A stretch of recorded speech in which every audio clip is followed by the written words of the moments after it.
Shundoq go'zal lokatsiya. Qaranglar, shayximizning masjidlarining oldida joylashgan. 1 kvadrat metrini $600 mashinalarni qaranglar ko'pligini. Bu перекресткani hamma biladi. O'zimizning algoritmli Roysonning перекресткasi. Roysonning перекресткasidan o'ng yurganingizda ko'ryapsizlar, yo'lning yuzi fasad razmeri 12 metr ekan. Bunaqasiga 18 metr ekan. Wow, men vaqti o'ylamagan edim. $600 1 kvadrat metr nijiloy joyi sotaman deb. 200 kvadrat joyi $120,000 ga berib yuborishyapti, hurmatli o'g'illar.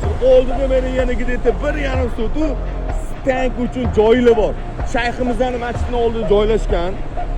Sobir Rahimov algoritmga kirib ketirish, ko'ryapsizlar, yo'l yuzida fasadi ham juda ham keng ekanda yoki bu joyi qurganinglardan keyin bor-ku, men sizlarga 200% javob beraman.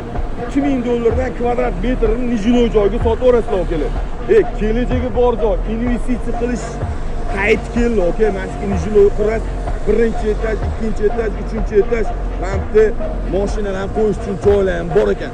Mana shu videoga bitta like bosinglar, biznes qilaman deb yurgan ota-ukalarimiz uchun ayni joyimizda egalar raqam bilan srochniy narxlarda sotiladi. Mana shunaqa chiroyli biznesmen okalarimizni mana shu joy ko'rsa bor-ku, o'ylamasdan bariga qolishadi. $600 dan yana bitta narsa aytaman.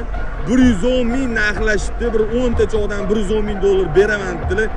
Men okey dedim. Bitta meni obunachilarim ko'rsatib ko'ring dedim. Balki 115,000 beradigan okalarimiz bordir. Doniyor deb aytdilar. 120,000 ni azgina tushirib beraman. Mayli, klient chiqib qolar. Xudo xolasa okam bilar kalla, gap bo'lishi mumkin emas. Hozir men sizlarga Naryo tarafdan lokatsiyasini azgina tushuntirib beraman.